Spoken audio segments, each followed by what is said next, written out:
जो फ्यूचर में परमेश्वर के लिए कुछ करना चाहते हैं, मिनिस्ट्री, सेवकाई। मैं आपको बताना चाहता हूं आजकल मिनिस्ट्री देखी कैसे गई है। अगर आप 16-17 सेंचुरी में रहते तो आपके ख्याल बहुत डिफरेंट होते आज के ख्यालों से। आजकल मिनिस्ट्री है स्टेज, यहां पर वर्शिप करवानी है, यहां पर प्रचार करवाना है। और आपको पता है लोगों को किस बात की खुशी है? अब मैं नोटिस किया जाऊंगा। That is problem. आज बहुतों के लिए सेवकाई ये है, नाचना, नचवाना। मैं कई सारे भाई बहनों से पूछता हूं सेवा क्या है, उनके अंदर एक ही थॉट है, पुलपिट। इसे पुलपिट कहते हैं, पुलपिट। पिट मतलब खड्डा, पुल मतलब खींचना, यहां से खींचना लोगों को बाहर निकालना। That's called pulpit. हाँ, कुछ लोग ऐसे भी होते हैं जो ऑलरेडी हम लोग पिट में हैं, हम लोग को और डाल देते हैं अंदर, ये बात अलग है। बहुतों के लिए सेवा यही है, स्टेज पे नाचना और नचवाना। बहुतों के लिए सेवा है बस यहां से प्रचार करना। और खुशी बहुत हद तक इस बात की है कि अब मैं जाहिर हो रहा हूं, अब मेरी पहचान हो रही है, अब लोग मुझे देख रहे हैं, सुन रहे हैं। मुझे बहुत सारे लोगों ने लॉकडाउन में कहा था, लॉकडाउन से पहले कहा था, यूट्यूब पे जो सेवाएं होती है ना उनको मत सुनो। मैंने ऐसे लोगों को देखा था लॉकडाउन से पहले जो अपनी कलीसियाओं में खड़े होकर कहते थे यूट्यूब के प्रीचर्स को मत सुनो। लेकिन मैंने देखा जब चर्चेस बंद हुई लॉकडाउन में, ये सब यूट्यूब पे बैठे थे। तो मुझे थोड़ा अजीब लग रहा था। मुझे लगता था कभी कभी खुद की दाल नहीं गलती ना तो हम कुछ भी बोल देते। आपको पता है इन दिनों में सेवा ये कहलाई जाती है। पर मैं आपसे एक बात पूछना चाहता हूं, यहां पर जितने भी लोग हैं, स्पेशली यूथ से, do you have a burden? क्या आपके पास बोझ है? बोझ। अगर आपके अंदर बोझ नहीं है, मैं आपको राइटिंग में लिख के दे सकता हूं, आए ब्रदर सूरज प्रेमानी, ऐसे लिख के दे सकता हूं, आप नहीं बुलाए गए। ऐसा हो ही नहीं सकता कि परमेश्वर एक व्यक्ति को सेवकाई के लिए बुलाए और उसे बगैर बोझ के बुलाए। सबसे पहले वो आप में बोझ पैदा करता है। जब नेहम्याह ने सुना कि यरूशलेम की दीवारें टूटी हुई हैं, लिखा है वो रो पड़ा। आपने देखा नेहम्याह ने दीवारें बनाई, एजरा ने प्रचार किया, मंदिर बनवाया और उसने वहां पर व्यवस्था पड़ी। किसी किसी को परमेश्वर की प्रजा को लौटा लेने का बर्डन था, किसी को दीवार बनाने का बर्डन था, किसी को मंदिर बनाने का बर्डन था। आप पढ़ के देखिए, एक टाइम पे इजराइल में इतना व्यभिचार था, लोग है ना पता नहीं क्या क्या कर रहे थे उन दिनों में।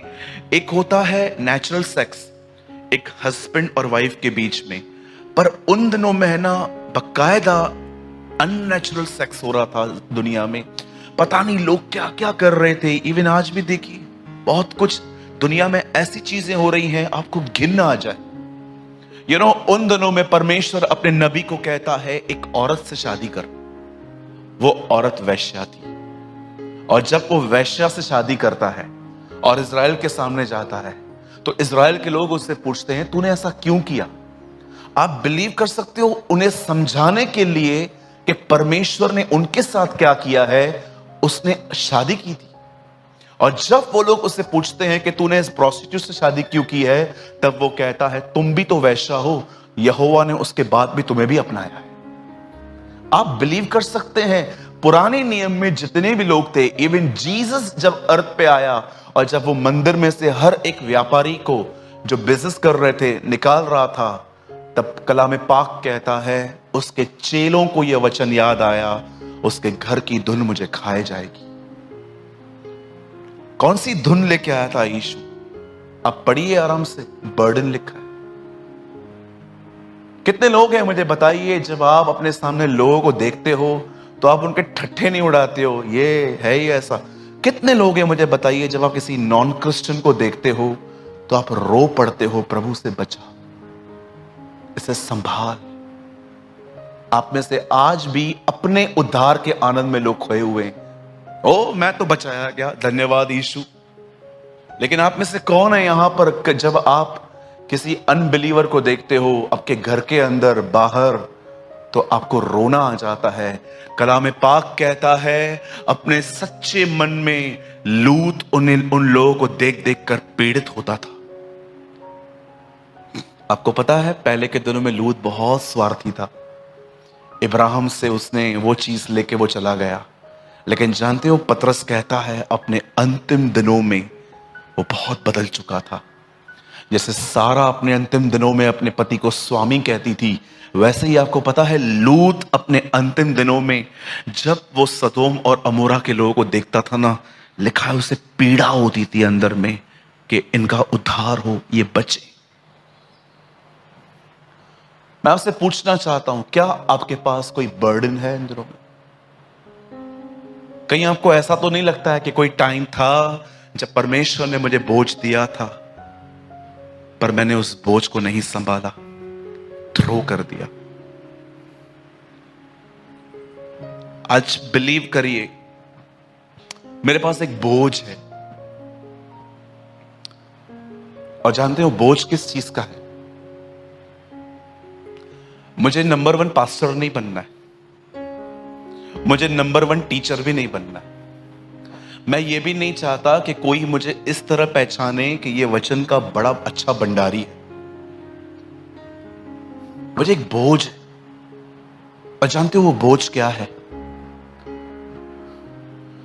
मैं चाहता हूं लोगों का उद्धार हो। That's it. इस कारण मैं सेवा करता हूं। मेरे पास और कोई बोझ नहीं है। अब आप सोचो कि ब्रदर उद्धार होता क्या है? आप में से हर एक को मैं आपको एक बात बताना चाहता हूं। इस दुनिया में किसने कितने भी अच्छे काम किए हों, अगर वो यीशु के पीछे नहीं चलते, वे नाश हो जाएंगे।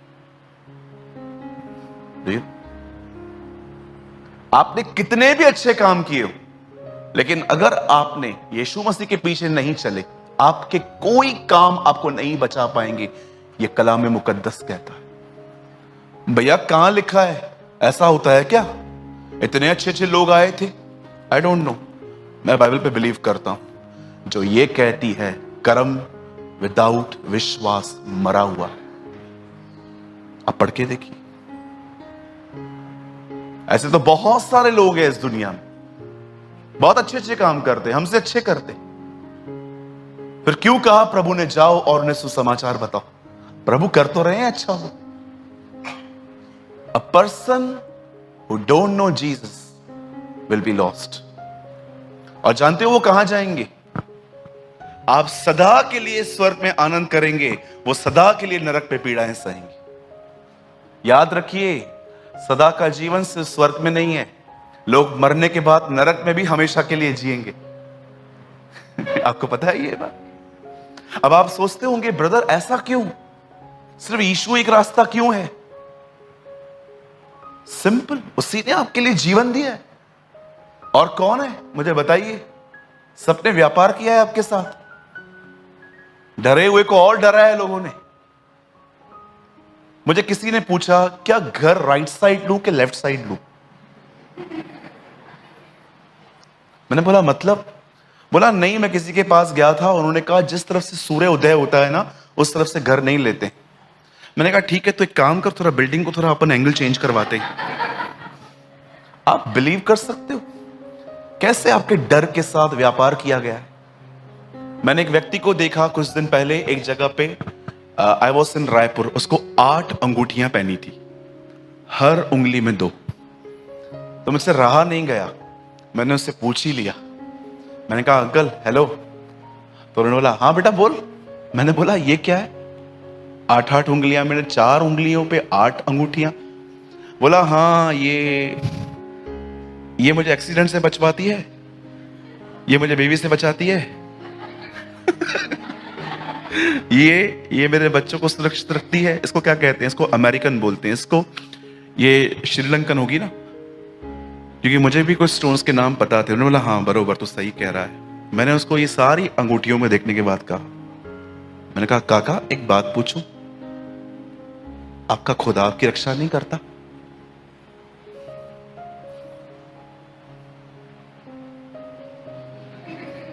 ऊपर देख रहे थे। हाँ, उसने तो आप बिलीव कर सकते डर के साथ कैसा व्यापार किया गया? आप समझ पा रहे हैं मेरी चीजों को? Do you have a burden? क्या आपके पास कोई बोझ है? क्या परमेश्वर ने आपके हृदय में कोई बोझ दिया है? बोझ तो छोड़ो, आप में से कुछ लोगों को अपने परिवार का भी बोझ नहीं है। सच्ची बोलता हूं, छोड़ दिया है अपने कुछ लोगों को ऐसे ही विदाउट प्रेयर। मैं बहुतों को जानता हूं अपने परिवार के उद्धार के लिए भी दुआ नहीं करते हो। कितने लोग हैं मुझे बताइए, आप अपने खानदान के लिए आंसू बहाते हैं हर दिन के प्रभु ये बच्चे सेव्ड हों।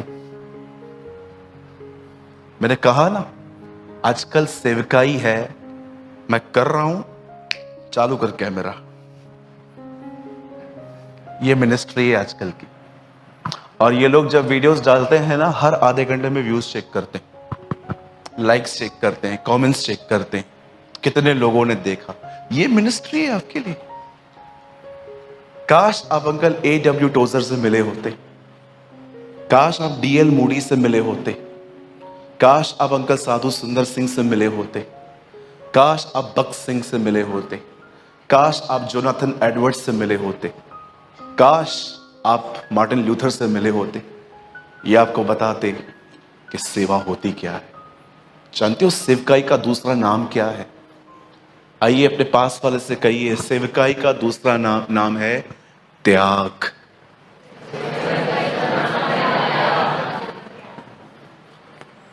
बोलो त्याग। ऐसे और थोड़ा इजीली बताऊं, बलिदान।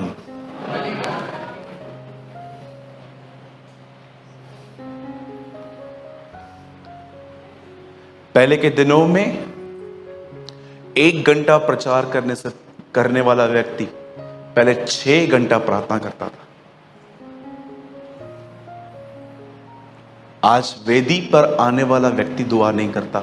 आपको पता है, कई बार जब मैं सेवकाइयां देखता हूं ना लोगों की, आप बिलीव करो, इतना तो कृपा है उसकी मुझ पर, दया है, उसका अनुग्रह है, मैं ऐसे मुंह पे उनको कह सकता हूं, भैया आपने आज नहीं 3 दिनों से दुआ नहीं की है।